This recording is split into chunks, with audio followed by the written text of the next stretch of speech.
all. Welcome to Page 7 Second Helpings. My name is Jackie Zabrowski. And I'm MJ. The story of the week may have been Comic-Con, but your second helping of the week is yet another celebration of vulnerable masculine friendship, this time in the form of Tom Holland and John Bernthal. Oh, and the hot and Tom's ones. puking. You know, we're puking together and we're laughing You're together. Right. I don't know. In my head, I was like Ben Affleck and Matt Damon, Jimothy. They're also like I didn't sweet. know what you were referring to up top here. I didn't know where you were going with it. A couple of good, if we had a scale of like good men in this episode and bad men in this episode, because, you know, obviously there's the Jared Leto stuff, but we're going to talk about Ben Affleck. We're going to talk about John Bernthal and Tom Holland. And I'm going to come out as somebody who does not know what Jimothy is.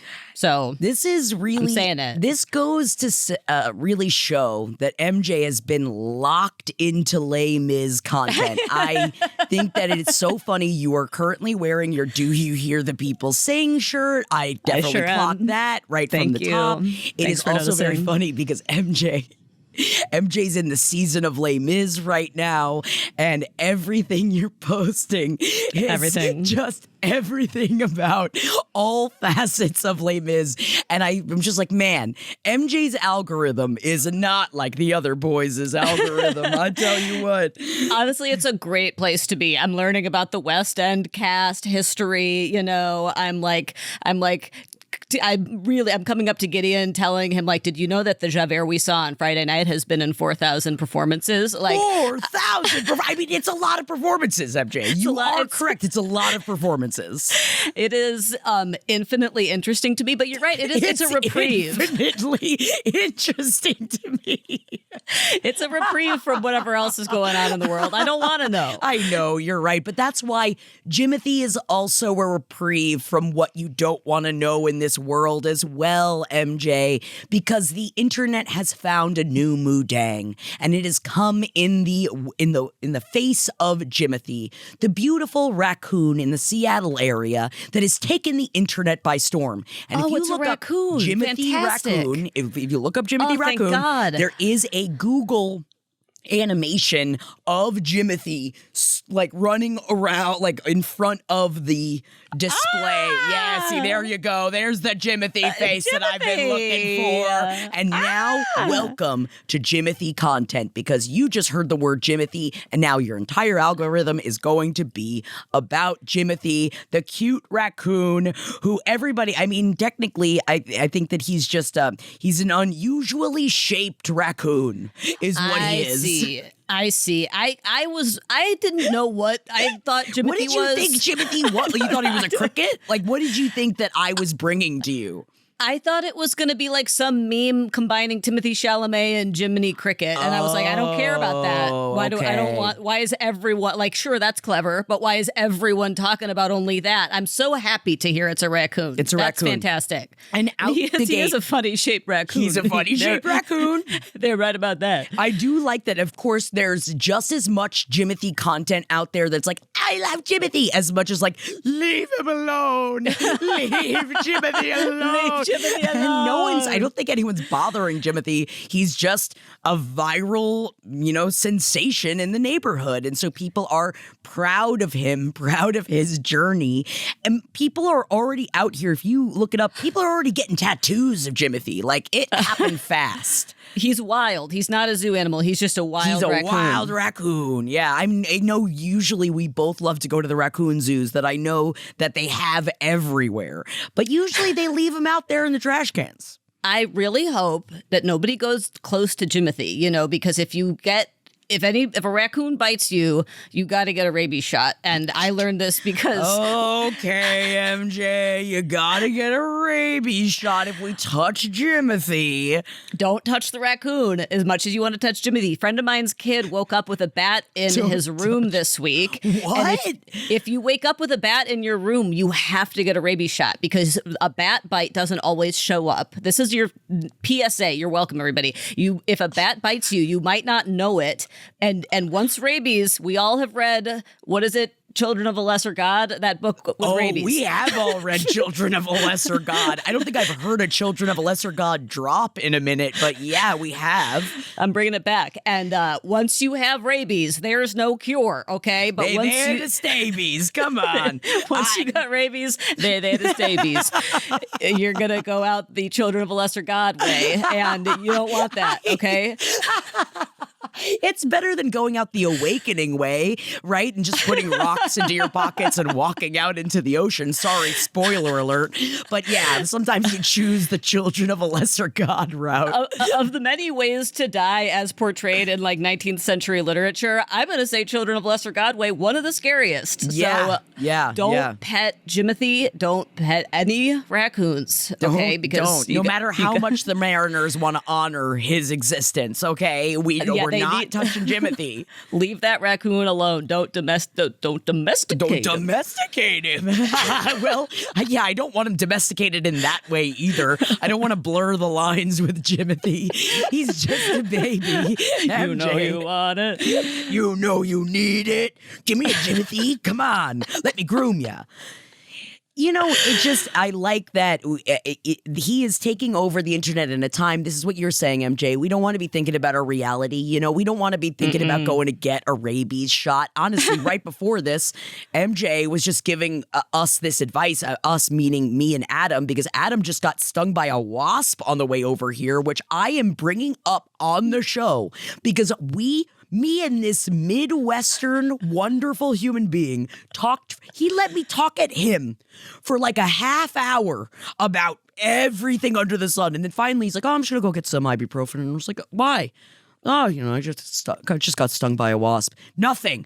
And I had been stung by a wasp, I would have been like, wasp, wasp, wasp. Like everything would have been wasp. And I just want to give a shout out to Adam, big for your patience. I don't know how you do it. I mean, already I don't know how you do it just dealing with us all the time anyway, but just sitting there with a wasp sting. And MJ said apparently baking soda and water, and you make a paste. And this is what I have one child who's been stung by a bee many times, and obviously nobody likes it. Nobody likes it. I have discovered that if you put baking soda paste on it, I don't ask me to explain the science. It neutralizes the venom. Is it venom? I don't know. Yeah, pH. All right, I'll take it. I will tell you that there is no better test than to see if it works on this child, and it does. And so keep baking soda with you guys this summer.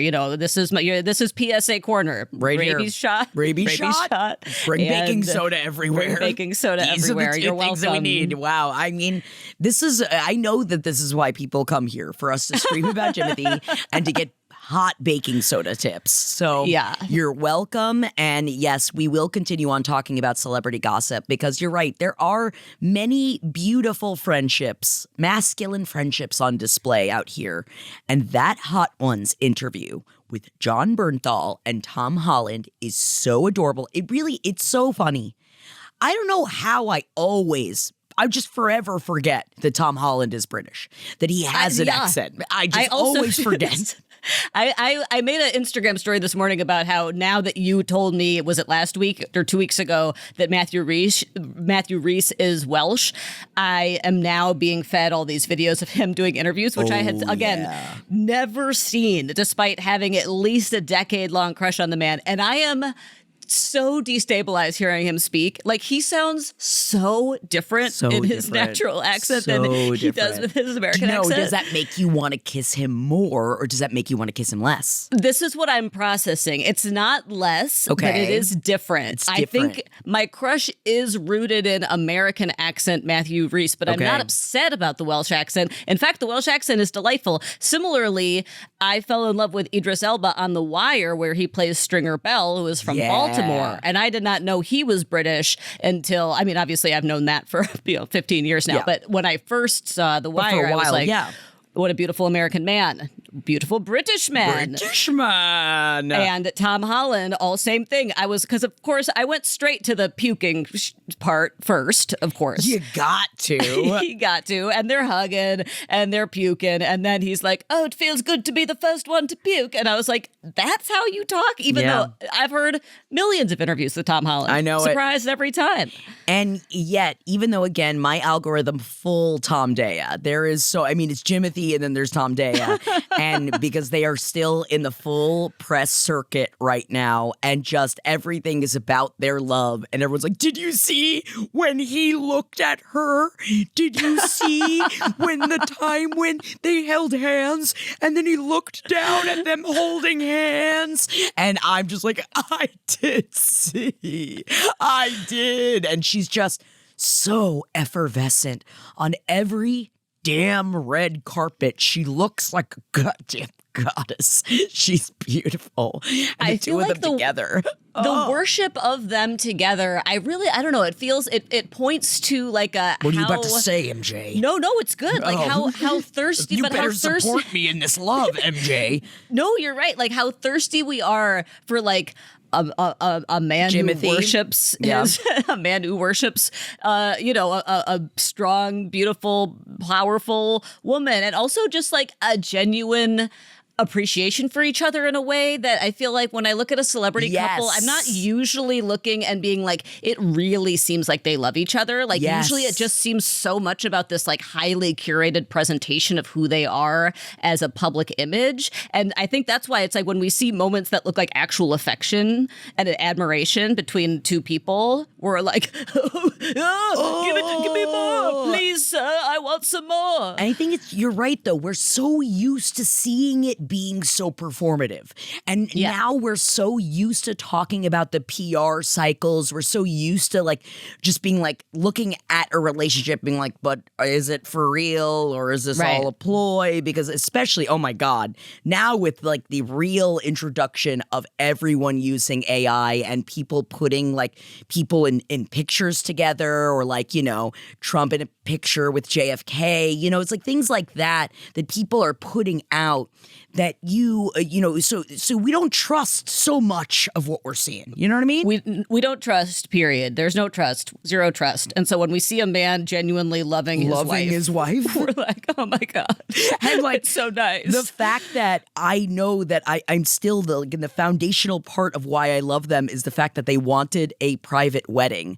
And I know that is such a crazy thing because it's like, they're celebrities. So I imagine that you feel some sort of push to share it with other people or at least have multiple weddings. So you have one that's closed off and one that's bigger. And who knows, maybe that's what they're going to end up doing. And good for them. Have a couple parties, babes. You deserve it. Well, it's interesting because I have gotten hate feedback from like over the years being like you from MJ.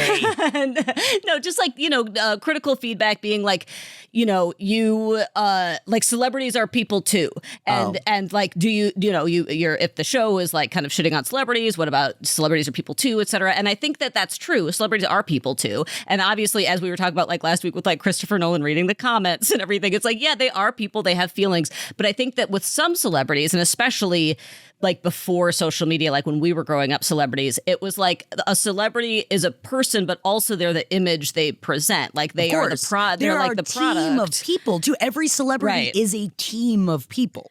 Right. They are a product that's being sold, and inside that product, there's a person. And I feel like that's why like the Taylor wedding was so fascinating to me because it felt like the person in the product had been it was the ultimate like flattening of the person in the product. But I think that it's like it's not their fault. Obviously, like this is the business. Like that's what you're signing up for. Right. Like at a certain level of celebrity, you are a product being sold. And I think that, the celebrities that really end up like resonating, and maybe especially now because everything feels so, crushing and soulless and everything, are the ones who are kind of like either like kind of messy like Ben Affleck, right? Or what's messy about him? Why? Because his mother died, MJ? Yeah, he's going to be a little messy for a while, MJ. Not because of his mother. I just mean all the Dunkies and the Drunkies and everything Dunkies over the Drunkies years. And his sads, yeah. The sadness, But again, I think the Drunkies are the sad. I mean, that sounds like a great name for his memoir, and yes, we will sell it to you.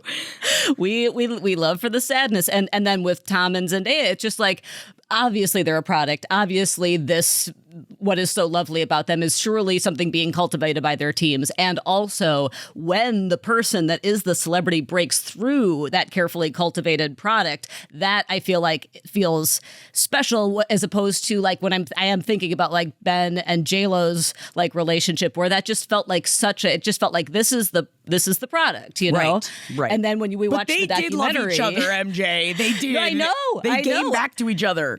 And then the documentary about their, slowly deteriorating love ended up being so fascinating, because that's when you saw the people, that's when you saw the vulnerability of her being like, this will work. And him being like, I don't think it's going to. It is. I just love the poise with which Zendaya carries herself, though, to all of these things, because I didn't notice this. And I don't know if Jeff noticed this or if the internet noticed it, but we were talking about it because I was talking about her fits and how good she looks at all of these premieres. And Jeff was like, well, do you notice that she wears black? She's been wearing black to all of the Spider-Man premieres, but then she wore white when I believe she was in China, because I think it's I know it's Hindu. I don't know if it's Buddhism and Hinduism, I believe. You said China like Trump. China. No, I was just trying to think of which country that she was in, that she wore white, and that is in a place where white is seen as what you wear when you're grieving. Oh. And so that it's like, and so someone on the red carpet asked her if there was a significance, and the way she is so the opposite of Tom Holland, because if there's one thing, and I don't know if you guys know this, but like that the internet knows about Tom Holland, is that he spoils secrets, and he is like notoriously bad with spoiling things. And the way Zendaya just like brushed it off and then like started talking about other things was a masterclass of like, aha, it does mean something. And that's so fun. Totally. Also, the contrast between the two of them specifically is so fun, because she's like so tall and poised and like elegant and dignified, and all these. Though, MJ, because if you watch all of her interviews, she's also just like a chilled down bitch. Total. Like I always think of her in the Umbrella, like when he's singing Umbrella, and she's she's got the big baseball hat on, and she's just like keeled over laughing. She's totally relatable and everything, but it's just like, she has this kind of air of elegance, whereas his air is just like, oh, I'm just a fun little guy. I'm just a fun little guy. And also, I want to say thank you to everyone that wrote in talking about how much of a background he has in dancing. Yes, Tom Holland is everybody. A dancer, MJ. So many people commenting before you corrected me to be like, he was Billy Elliot. But I also appreciate that, though, because I want that support of him. Please. Yes, I was wrong. It doesn't mean he's Fred Astaire, but I was wrong. I take back all of my. Mean he's Fred Astaire, but he doesn't have to be. He can be Tom Holland, and I'm completely wrong. He does have a dancing background, and one of the things I learned about the movie Les Mis is that even though everyone was mad that Russell Crowe was cast as Javert, a lot of the other people, the smaller people in Les Mis, were professionally trained singers, and now some of them are like movie Eponine is now show Fontaine. Right. It is crazy to me still that they cast Russell Crowe as Javert. Really, that was such a horrible choice. Such a move. And I had always been like, well, whatever, Javert sucks, so Russell Crowe can do it. But then when I saw Javert be played by a brilliant performer, I was like, oh, Javert is one of the most compelling characters ever. He deserves more than what Russell Crowe has to offer. Deserved a little bit more than what Russell Crowe was bringing, I think. But that's not on Russell Crowe. He was the one cast. He shouldn't have been cast as it. I really feel he didn't. I'm sorry, he didn't quite have the range for it. He couldn't really do it. But that's okay. learn. But yes, thank you to everybody for telling me that Tom Holland is in fact a very skilled dancer. And all of my skepticism last week, I recant. This is a great idea. Yes, do the biopic. He's going to do great. Did we beat you into loving Tom Holland? And I already love Tom Holland. I already loved him. I was just feeling a little protective of Fred Astaire. And I understand. I get sometimes it. I need to be brought into the 21st century, and that's what the people did, and I thank you. Yes, and we do. And we thank you for also really the internet pushing towards everyone watching the Tom Holland and John Bernthal Hot Ones interview, because in the end, it was so funny, MJ. This entire interview.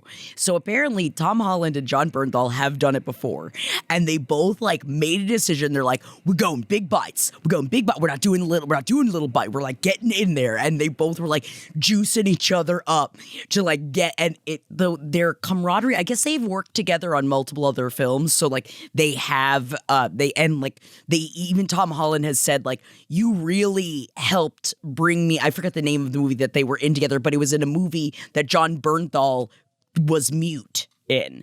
And to be mute, he was in all of their hanging out, he was also remaining mute.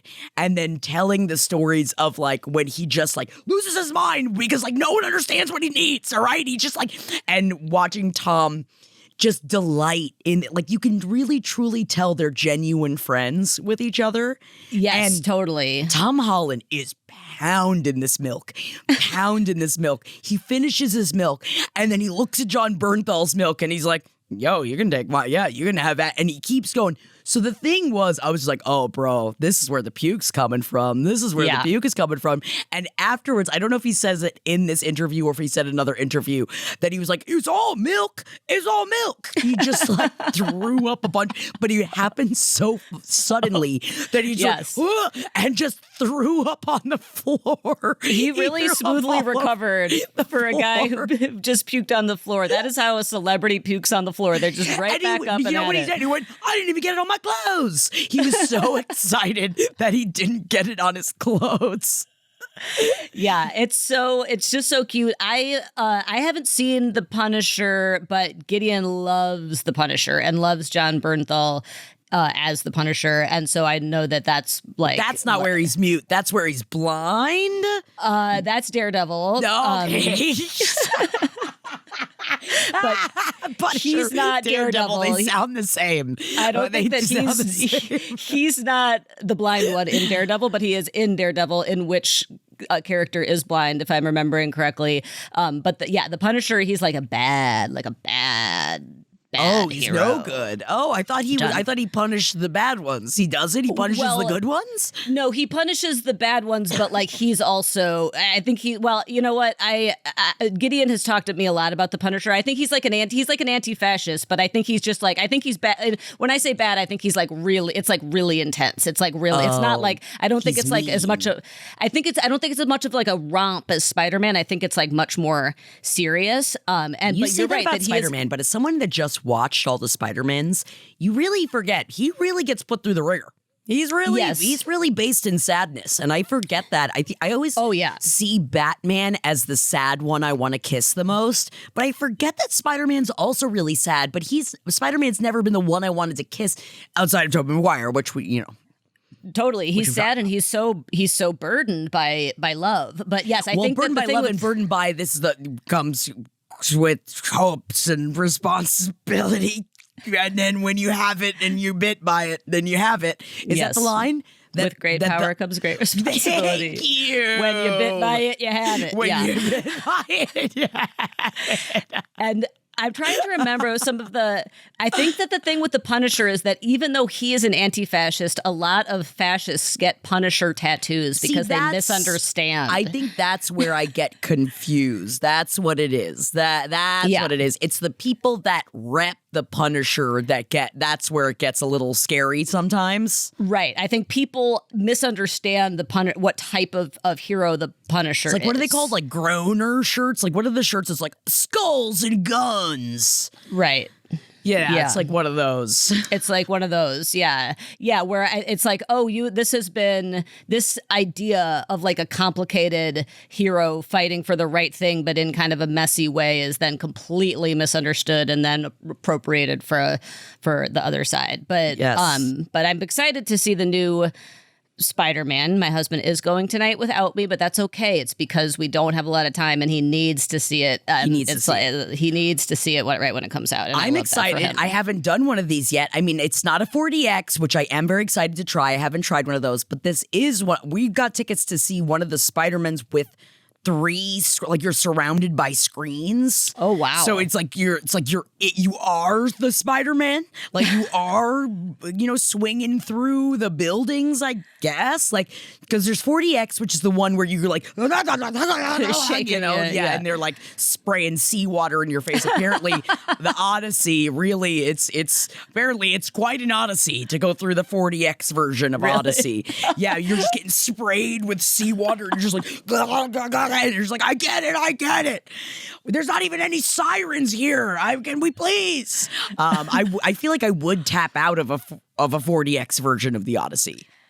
Yeah, I've never seen anything more. I think I saw the movie Brave in 3D in like 2015, and that was about as high tech as I've ever gotten at the movie theater. What happened in Brave? Are you talking about the Disney movie? The animated film. I think that's the only movie I've ever seen in 3D. Nothing. It was just in 3D, and I was like, this is making me feel nauseous. I don't like I don't want an augmented film experience. Okay, all right, but maybe a 4DX. What if it really jumbled you around? I'll do it. I mean, we're just both such pukey people. Like I feel like I'm gonna be a Tom Holland, just like if I get jumbled enough, I'm just gonna puke everywhere.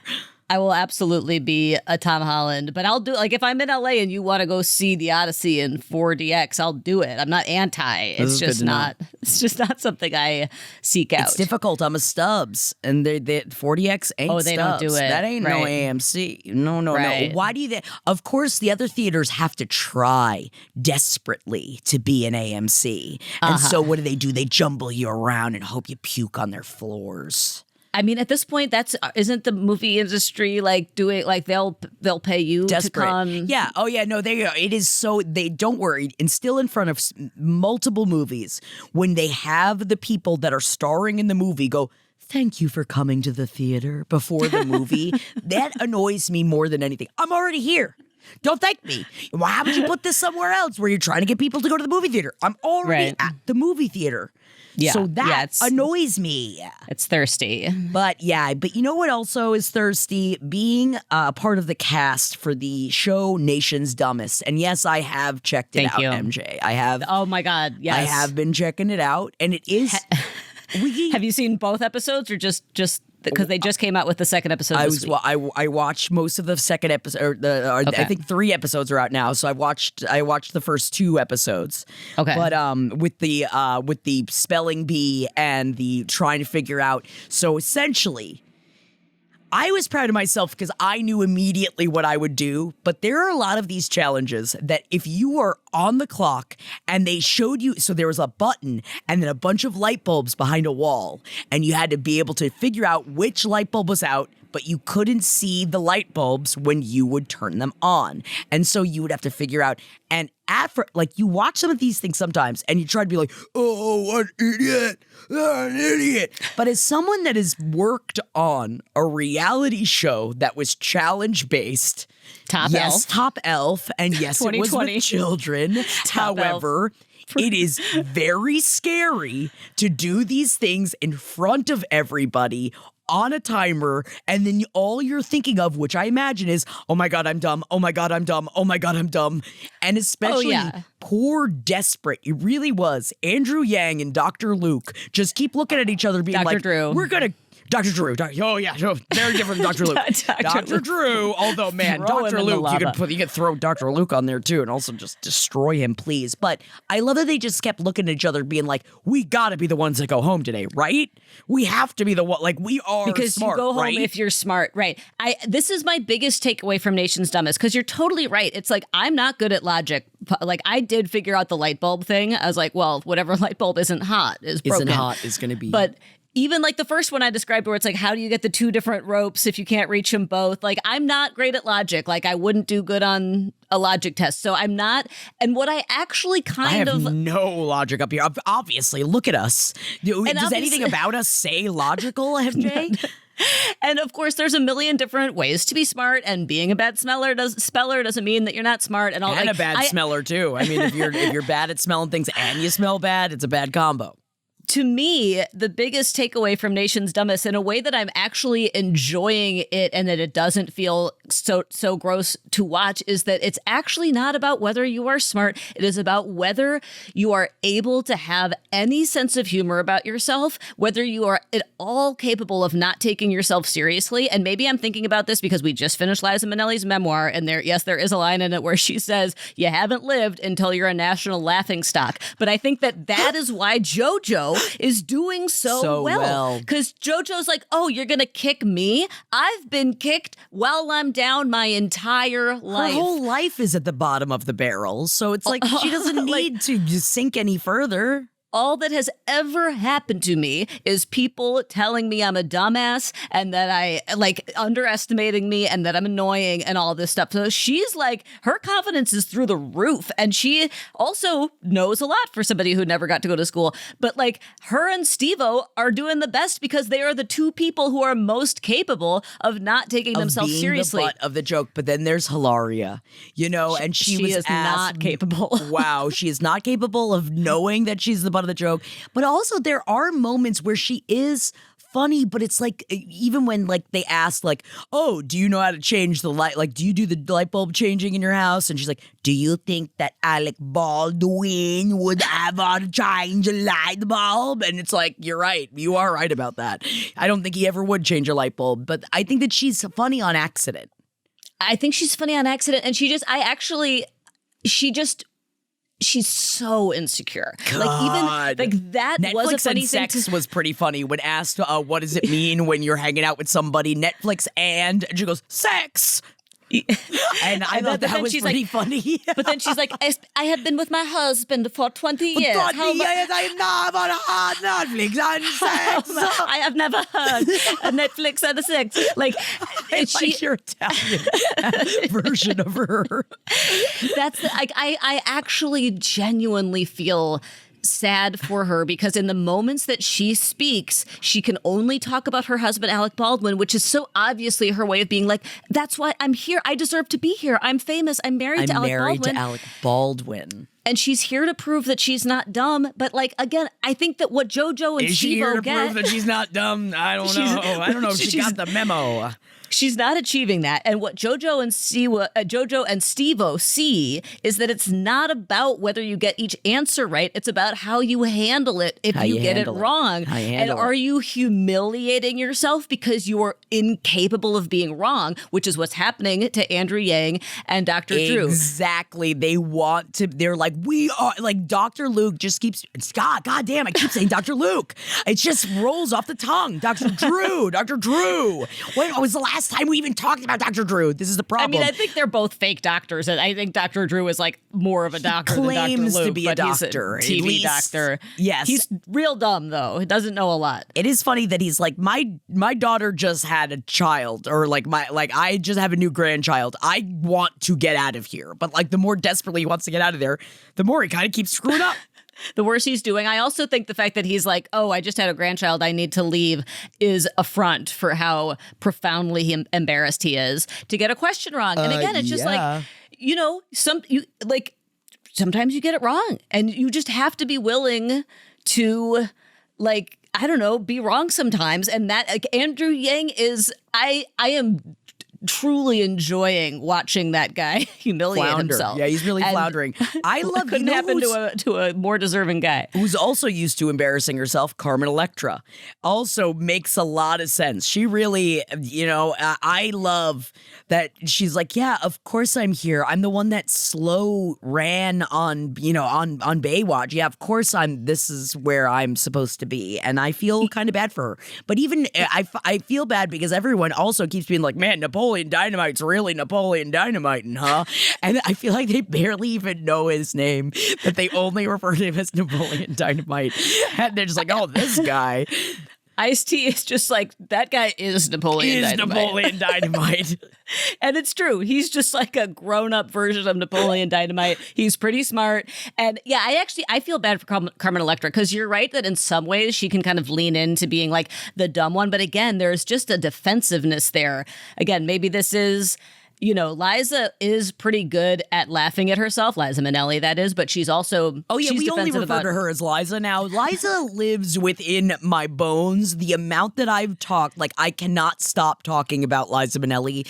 We knew this is what was going to happen after we listened to the memoir. We knew this. I'm worried about whenever we get to Elizabeth Taylor. I feel like we'll have to do that at some point because fascinating, but... Fascinating. But, like, I think that after listening to her for 17 hours, I'm just really attuned to identify what people are defensive about. And she is great at laughing at herself. But like Carmen Electra is, I think, really like has a wounded ego from being called dumb her entire life. And is very defensive about it. Like, yes. She is kind of projecting, like, yeah, I was on Baywatch. Of course, people think I'm dumb. But, like, I actually feel like she's really wounded. And, like, when she doesn't want to jump off the... Yeah, she's a shred. Yeah, but she's been shredded. Like, it's not her fault. And maybe that's why Elle King... was the first to win, because again, she's like, I have been a public humiliation. My entire public persona is humiliation. So well, yeah, you did. I mean, between your father and humiliating yourself, it is a rough combo. I'm not trying to hand it to Elle King, but I just think that it is that what's fascinating about Rob Schneider, for those that forgot. Daughter of Rob Schneider. And what's fascinating about Nation's Dumbest is, just seeing are any celebrities actually like capable of I don't know, just accepting, yes, and accepting themselves as flawed human beings, and coming up with creative ideas and create. Like, see, this is I feel like Nation's Dumbest is on the opposite spectrum of a taskmaster. I'm just realizing this now. It's watching people do tasks that there's Nation's Dumbest, and then all the way over to Taskmaster, where they're just genius and brilliant at coming up with ways with which to finish these tasks. And then there's Nation's Dumbest, far on the other side of the spectrum of people.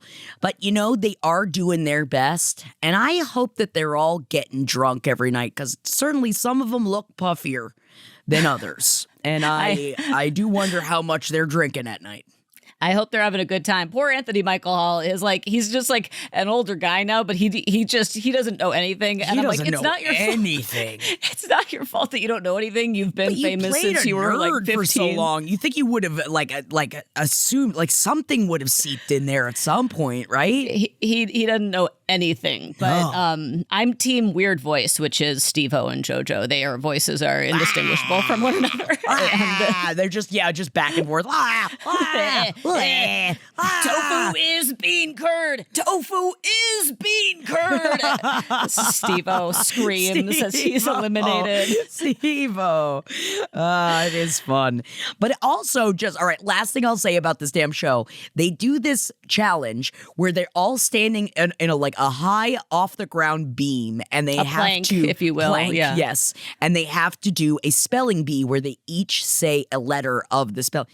I think that is so much harder than just spelling it out yourself, going from person to person. I think I feel like that's not fair. It's not measuring it's not measuring their intelligence. It's a group game. It's like there's like a short form improv game, one word story, where you tell a story one word at a time. Right. And it's like, I used to play that with kids, and it's the whole point of a game like that is like group unity, which is fine, but that's not what this show is measuring, is it? It's ripping them apart. In fact, and so if your team is given the word phlegm and Carmen Electra begins it with an F, you're gonna be screwed. Like, you're not gonna win. You know what I mean? And then Hilaria is like glowering at her, because Hilaria, despite everything, does know how phlegm is spelled. She knows how phlegm is spelled.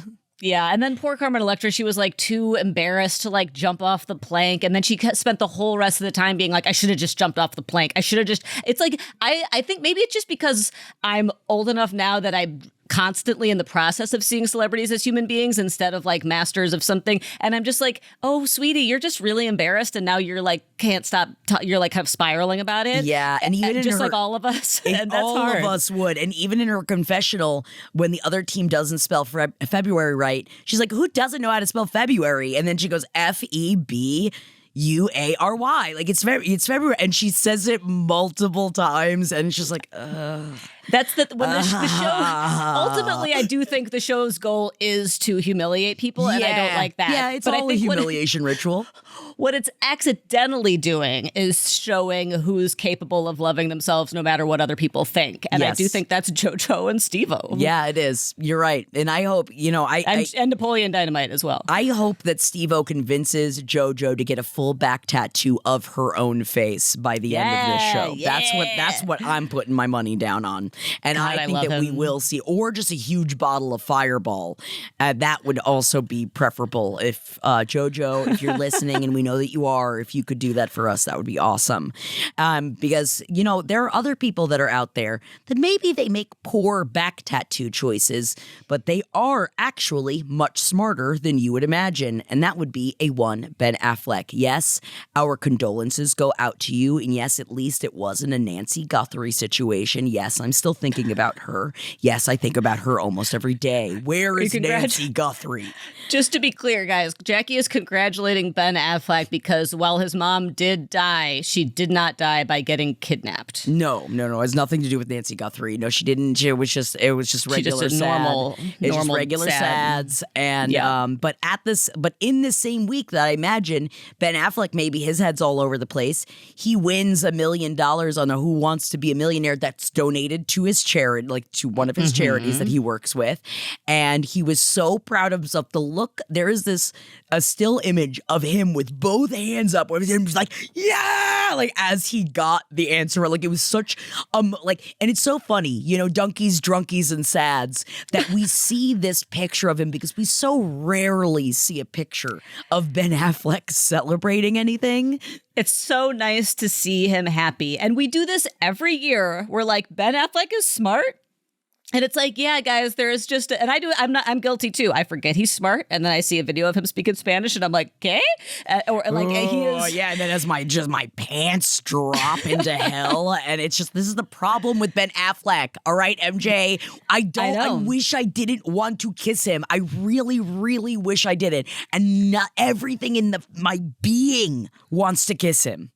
He's a fine wine. He is getting more kissable with age and with his finally being free from Jennifer Lopez. Ultimately, I think I love that he is so smart. I love that he has these various charities that he has like helped establish and work with. And also, it was a hard question. I feel like we were talking about this before we started recording. It's just like Matt Damon and Ben Affleck are hot and smart, which is basically the premise of Good Will Hunting. But like, it's been 25 years and we're still and there's a janitor in there or something, right? That was that beautiful mind?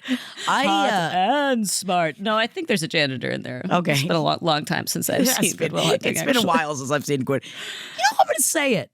I don't know if I ever have seen Good Will Hunting. Really? Yeah, I don't think I have. Maybe is that one that I need to shove in my craw? I know it's good. I know it's one of those that are like, wow, those young boys could make a movie. Like, I know it's one of those. That's the thing. It's like it had a lot of hype because it's very good. And it's there's some all of them those, are like, just those. I mean, how did we feel about watching Cabaret? We're like, wow, that is no wonder it won all those Oscars. Wow, I didn't realize that's a great movie. What a great movie.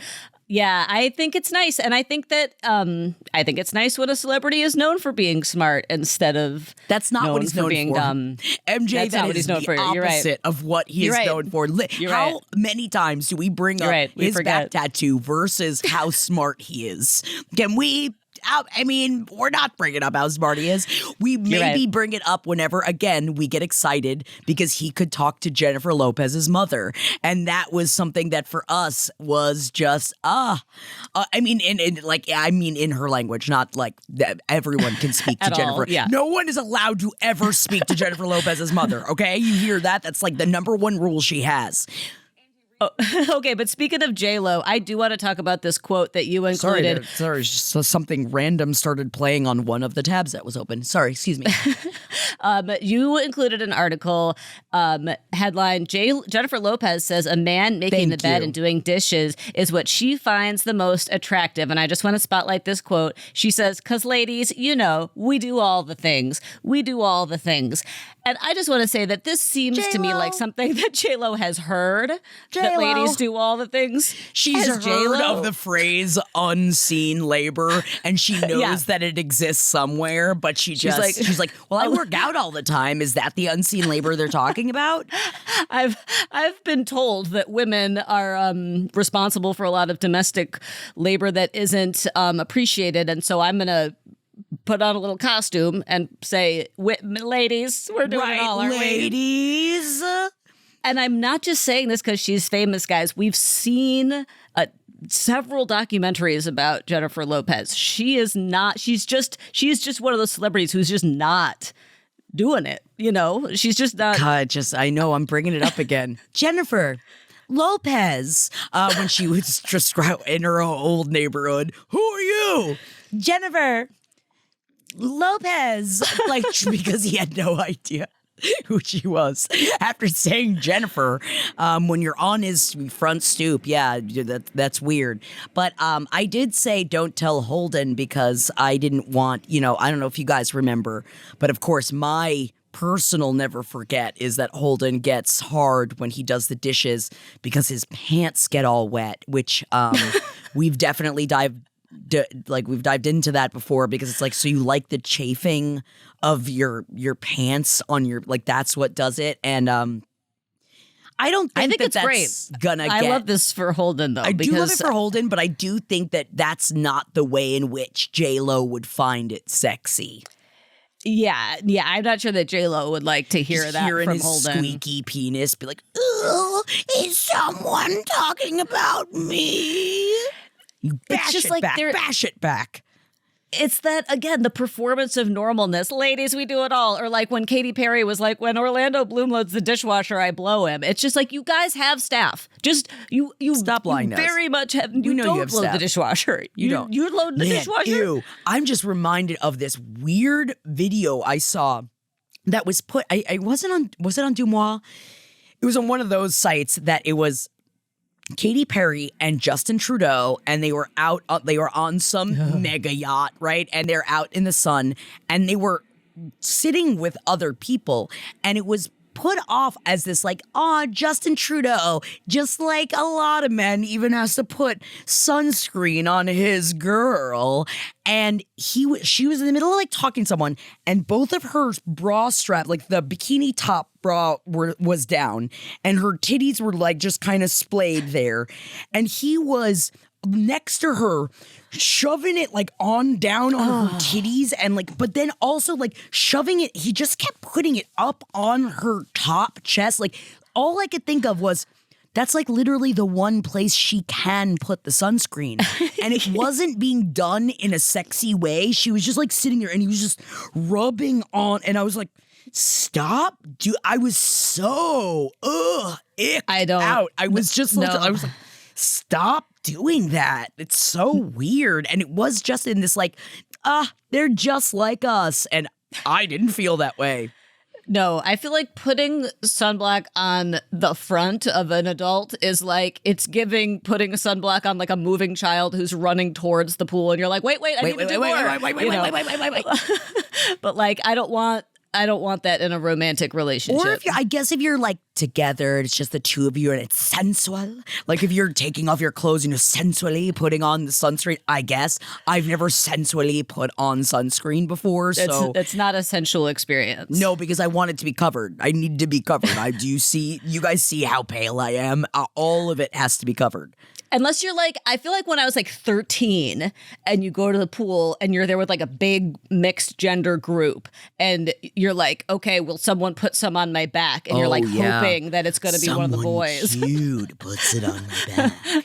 But that's only because you have no life experience. Like if you're an adult who can like freely like be intimate with your partner, you don't need to do it via sunblock. Honestly, my favorite, as you were saying this, I was having this flashback of any time I've had to, like, if Henry and I have to resort to asking each other to put sunscreen on our back, and then we're just like, slap it, and just like, okay, is that, and it's like not moved in, like it's not spread in all the way. You're just like, okay, it's on. I touched your hairy back. It's on. It's all like curdled in your back hair. Is that what you wanted? And but then he's like, no, you got to make sure it's all the way. You got to make sure. And I'm just like, oh God, just outwardly moaning the entire time, not in a sensual way.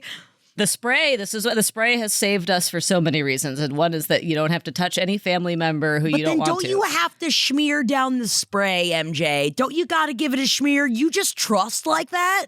I smear it after I spray. I have radioactively white children who are always moving, and so I rely on the spray again. To see aforementioned running after a child. Wait, you need more. Yeah. And so I just missed them. And are they inhaling a lot of aerosols? Sure. Probably. Tell them to keep their mouths shut then. That's how you learn the lesson. You keep your mouth shut. How we all learn the lesson of when you spray it on your face, you make sure your lips are covered. That is a lesson I've learned, or else then you're just sucking on sunscreen for the next 4 hours because it's all over your lips. Oh, it's in your mouth no matter what, and it's in your eyes no matter what. But I'm so like I really try to let couples rock, and I'm rarely like viscerally grossed out by just the existence of a couple. But if you're smearing and you're just sitting there just getting smeared on in the middle of a conversation. Justin Smear Trudeau yourself, and Katy Perry. It is an offense. Wait, okay. Did you see? I meant to independently look this up, but people sent it to me. Katy Perry in the giant plastic water bottle. try it. It was one of those things where someone sent it to me on Instagram. I was like, what on earth? And then I kept it moving. But she's like crowd surfing, but in a giant plastic water bottle, and she's kind of like a hamster on a wheel. She can't get anywhere. And she's supposed to they're supposed to lift her out into the audience, and then eventually, like when you're crowd surfing, bring it back to the stage. And they wouldn't bring it back to the stage. They just kept her, and and she's just like she has to get back to the stage, and there's no way for her to get back to the stage. Why is she doing this? Didn't she just have a gigantic prop mishap last year? Why are her concerts just pure gimmicks? It's so funny because she's desperate to sell tickets, MJ. She'll do anything to sell tickets, and it's just not working. That, is as close that I will get to buying tickets, is just thinking about her in a baby bottle getting surfed over people when she is obviously starting to spiral because she realizes she can't make it back to the stage. Can you imagine the spiral, MJ? I'll just be like, oh my God, what am I gonna do? I'm at the whim of the audience. Why would I ever do this? And just over and over and over and over in your brain. If there's one phrase I say as a parent more than anything, it's don't get yourself into a situation you don't know how to get yourself out of. Yes. And that is Katy Perry. She had no plan. What if they don't return me to the stage? Think about it. You have to think about these things. No one on her team said, hey, we can't just trust a bunch of strangers. Maybe this is a bad idea. Nobody said that to her.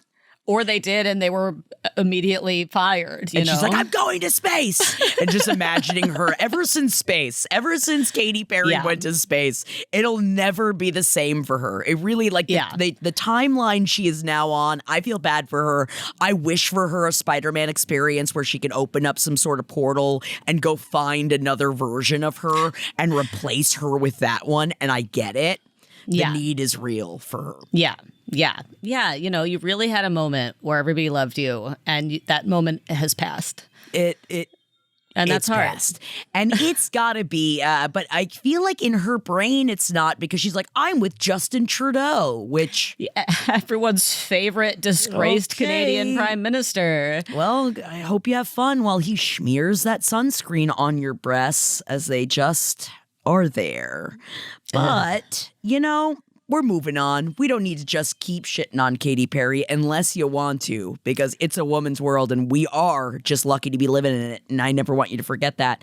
But MJ, I feel like you have a need, and the need is for Clay. What's going on in the Aikenators world? I need you to, there it is.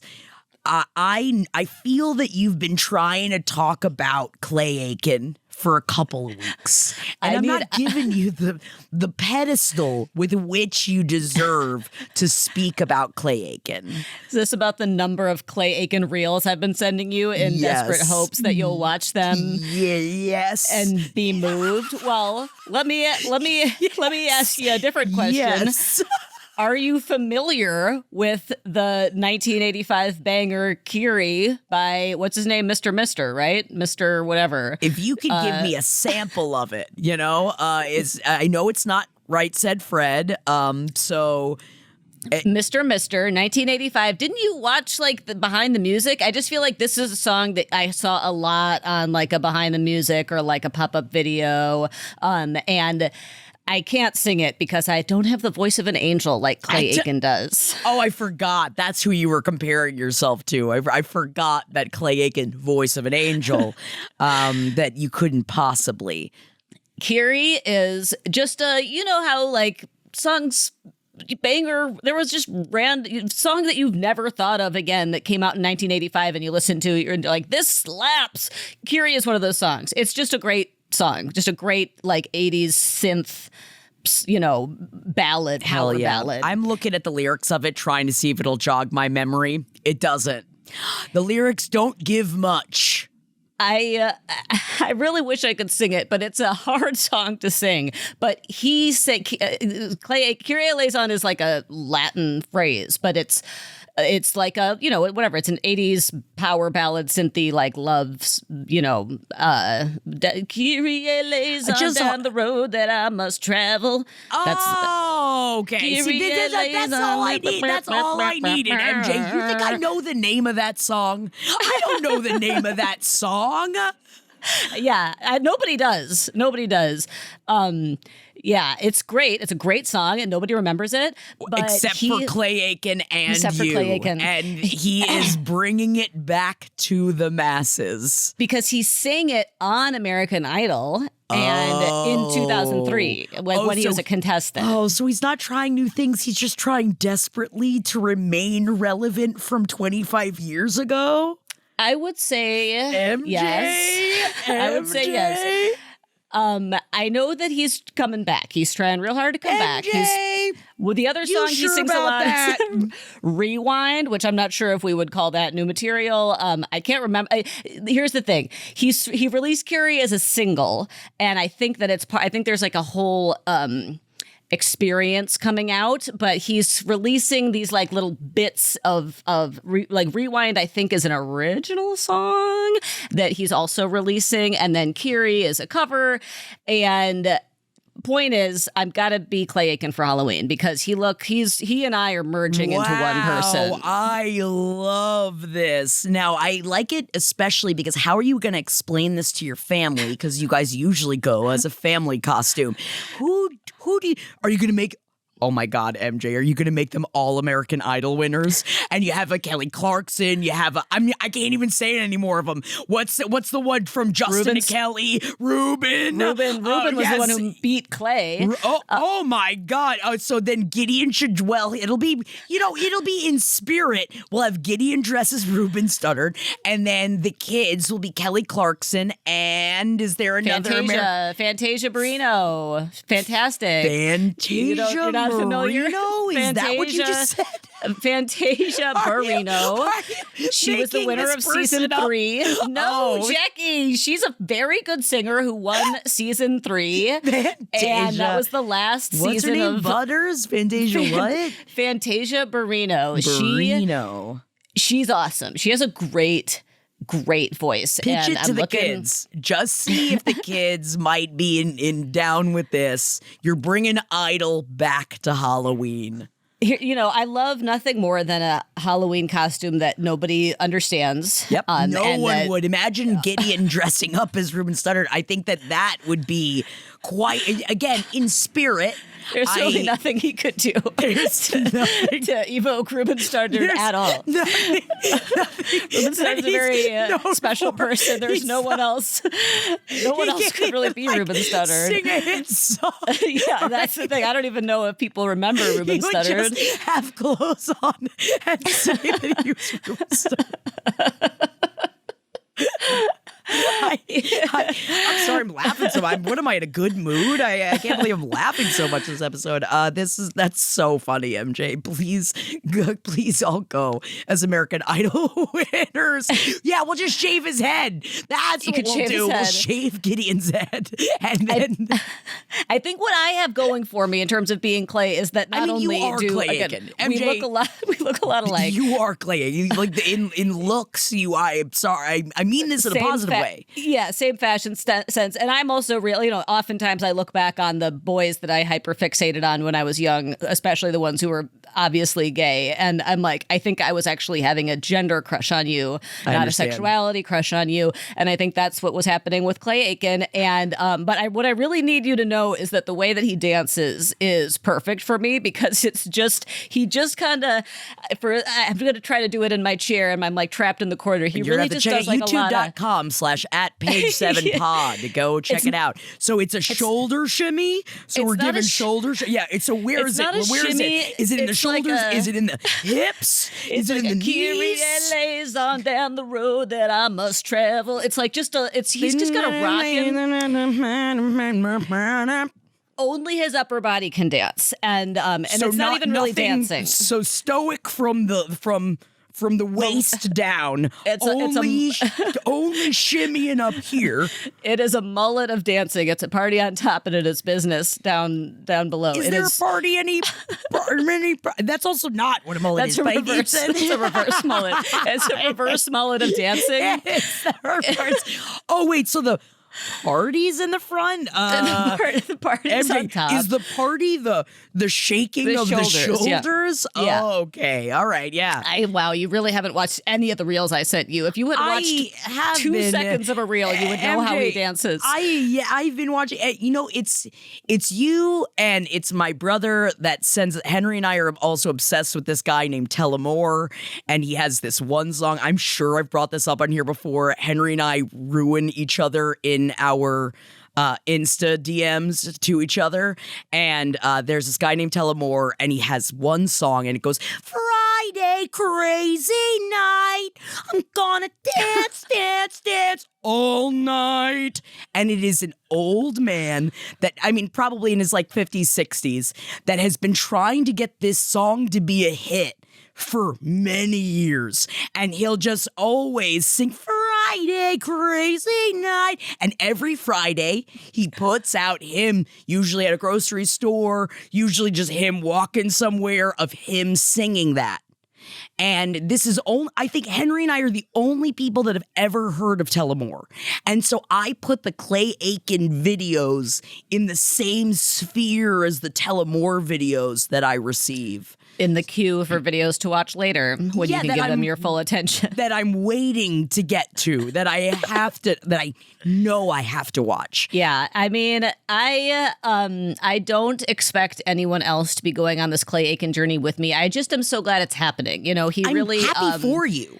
He was obviously shamed by Kelly Ripa, who is having some painful medical procedure done right now. What is she recovering from? Something. I saw something. And I don't wish any pain for her, but I am. Of course. But wait, they don't like each other. Oh, that's right. They don't like each other. Oh my God, they don't like each other. She gave him the worst moment of his life in 2006 when he guest hosted with her.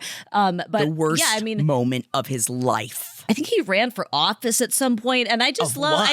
I don't. Something in is he like from a PTA South Carolina kind of thing? No, I'm sure he would kill it. For office. Yes, in 2022, he ran for Congress in North Carolina.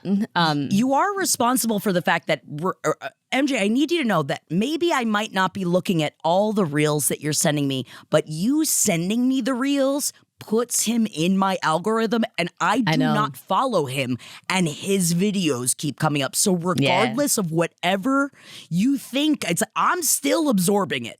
It's still getting in there. I'm still seeing Clay Aiken and going, is that MJ? No, it's not. And it's not you every time. And really, you guys do we look a lot alike? Look a lot alike. And and it's really, but you know what? You're both aging really well. He is aging very well. And I, you know, while we're getting into Clay Aiken's new music, I did want to bring up again, I know that I brought up Victor Jones a little bit ago, like a couple months ago. Jeff and I went to go see Victor Jones, who's this like a smaller act that I essentially described as what I would imagine, because this guy he is a comedian that started making music. And I kept telling Holden that I was like, he makes me think of what you would be doing if 10 years ago you decided to make music and go on tour. He makes very weird, like weirdly lyricked music that happens to be big, fun, cool, like synth, like sometimes ballads, but also like just really great music that just gets into you, that fills you with like a love and a spirit and a feeling. And I love that so much of the music is so weirdly written and yet so beautiful. And he just dropped a new EP, and I follow him, so I'd been like seeing the snippets of it, and I'm so excited that I immediately sent it to Jeff and was like, I know that we just saw him a couple months ago. I can't wait to see him again. And I hope that he comes back to LA, because he is a fairly small act right now. And he is just like a big dude that is putting all of his heart and feelings into very weirdly lyricked music. And it's kind of funny, it's brash, but also like the community, like that all of us singing. There's this one song called The Shoulder Song that I specifically couldn't wait to sing in a group with people that were all singing it together. And it was as magical as I expected it to be. And I love that. I'm really digging the new music. And it's just, he's the kind of, like, and I will say, it's like, he's a kind of guy that looks like, you know, we're always making jokes of like, where are the character actors? He looks like a character actor. Like, he looks like somebody that is not necessarily gonna be Justin Timberlake. You know what I mean? And I really am just loving his vibe.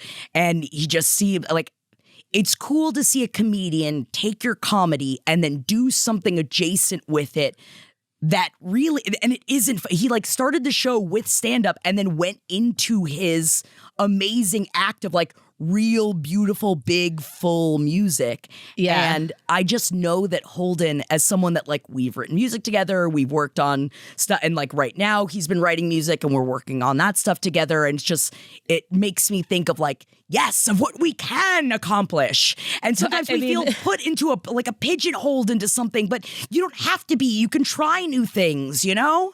The fun thing about Jackin is that you and Holden are both fantastic singers. And it's like, I would sometimes forget that both of you have fantastic voices that are great at music. The way that you talk about Victor Jones is his last name, right? Yes. It reminds me also of another, a comedian / singer-songwriter that my brother and I both are obsessed with, Nick Lutzko. My brother has seen him in concert, but he was the one, he did the Spirit Halloween song, and he also did the I Want to Be at the RNC song, which is I Want to Be at the RNC. But then he also just has a lot of other good, like just really good, you know, kind of singer-songwriter music. And similarly, a few years ago now, I think my brother saw him live, and yeah, he was just like, it's just so fun to see somebody who's like genuinely very, very funny and also writing like really great music. Yes. And it's just like such a, it is hitting two different things that rarely go together so well. So yeah, I gotta get on the Victor Jones train. It for also, sure. It's the kind of thing, and I know that maybe this is lame, but it inspires me. I like listening to something that makes me think like, yes, we can try for more. Yes, we can do weird stuff. Yes, in this world of AI, we can continue to make really weird shit. And it's so fun that like we were just putting out a lot of worm content over on Romantasy Deep Dive. lives because Natalie and I both accidentally dressed up as the Midgard worm for an episode, and we both had very different takes on our worms. And I just really appreciate it because I've gotten a lot of messages from people just being like, the one thing I do know when I look at your content is that it's just weird and not AI. And I just want to say that continues to be the case for everything here at this network. It will never be AI. None of it will ever touch any of it. And I like being that's like, nah, man, that's just a bitch dressed up as a worm. Yeah, it will not be AI, and it will also be like weird and niche enough that when we talk about optimizing for the algorithm, it is like a hilarious idea. Hilarious. I'm dressed as a worm. You know what I mean? Like, what part of the algorithm do you get into for that? I don't know. Yeah, we're we just are who we are, we have to be. Yes, honestly, and a lot like Liza, isn't it? Isn't it, MJ? We are who we are, okay? And yeah, Jared Leto's just gonna keep on Letoing out there. We knew he was bad. Like, we know he's bad. I know. Guys, it's like, Cassie, it's like these things of, yeah, of course he's bad. We knew he was bad. I know, his whole cult thing. I mean, this is one of those really where I'm like, I'm surprised. We were just talking about with Jake, Johnny Depp, and Brad Pitt. Like, before there was Scrooge. There he was. Ebenezer.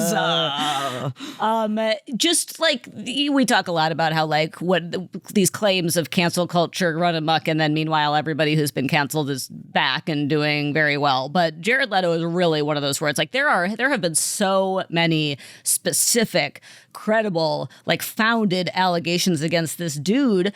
And yeah, now because there's this BBC documentary, that he's just officially a fucking nightmare. Jared Leto, Hollywood's Dark Secret, sounds like the Army Hammer documentary. And I'm just like, get out of here. 10 women alleging sexual misconduct between 2002 and 2016, almost all of whom are minors. Yep.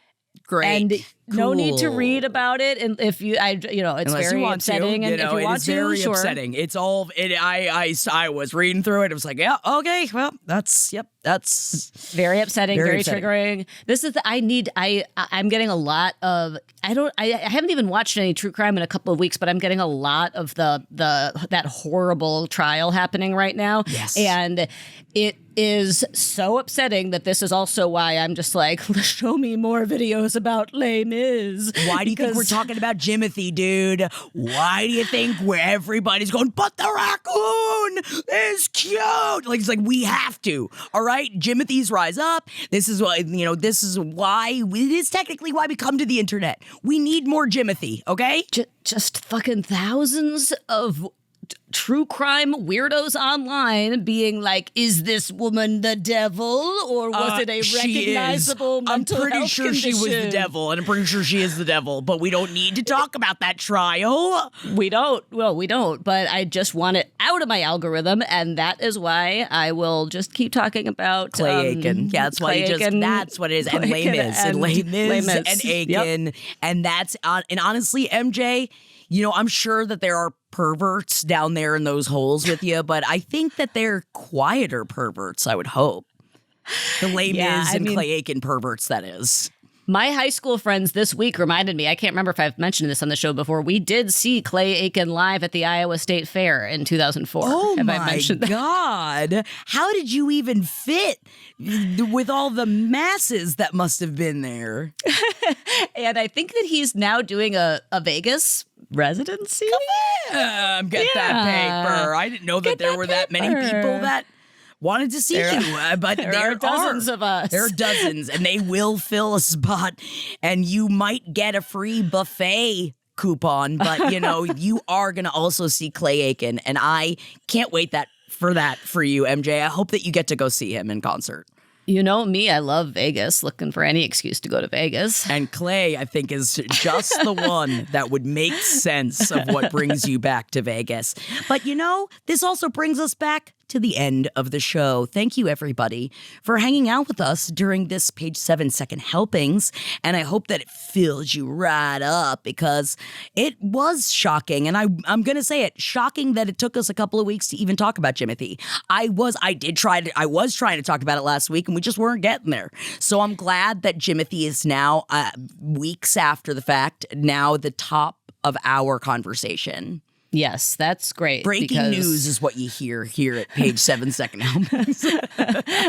Yeah, breaking news and then news you didn't need, like the slime amniotic sac story, which I think that we did need that. And I'm also sad that we didn't get into the spooky Monster High dolls because a lot of people send them to me because I am a spooky girl. But I will let you know now, I'm not going to start buying the dolls. So yeah, Monster High is weird. We got some Monster High dolls in my house and they're weird. I feel like they're in the same world as the Bratz, but they're like spooky, sexy dolls. Oh, yeah. Which also sign me up, right? But then if I'm going to buy a spooky, sexy doll, it's just going to be of Elvira. You know, that's the only spooky, sexy doll that I would submit to. But everyone, thank you so much for hanging out with us during this episode. MJ, thank you as usual. It's just been an absolute delight to just see your face. And I guess I'm sorry that I compared you to Clay Aiken, but I did mean it in a positive way. I took it in a positive way, and I don't know why you're apologizing because there's nothing negative about it. I don't know why I'm apologizing either. Thank you so much, MJ. But of course, if you need more from the second helpings, which we're not here to judge, I get it. Sometimes we're hungry. Go on over to patreon.com/page7podcast and check out what we've got going on for you. And we're going to be having even more stuff coming out soon. We've got stuff coming down the pipeline. And I am, we're already more than halfway through Sookie Stackhouse Book 5, and I am losing my mind over there. Get over to Jackie's Book Club. I'm obsessed with this series. I don't know how I'm ever going to stop. Someone's going to have to physically make me stop reading them. So we'll see if we have to get to that point. MJ? Yes, you can join us on Patreon for Jackie's Book Club, also for our Wisteria Laniacs, our Desperate Housewives talkback, also for the final stretch of the last season of Buffy. Will we be watching Friday Night Lights after we finish? Maybe. Maybe it's gonna be Friday Night Lights.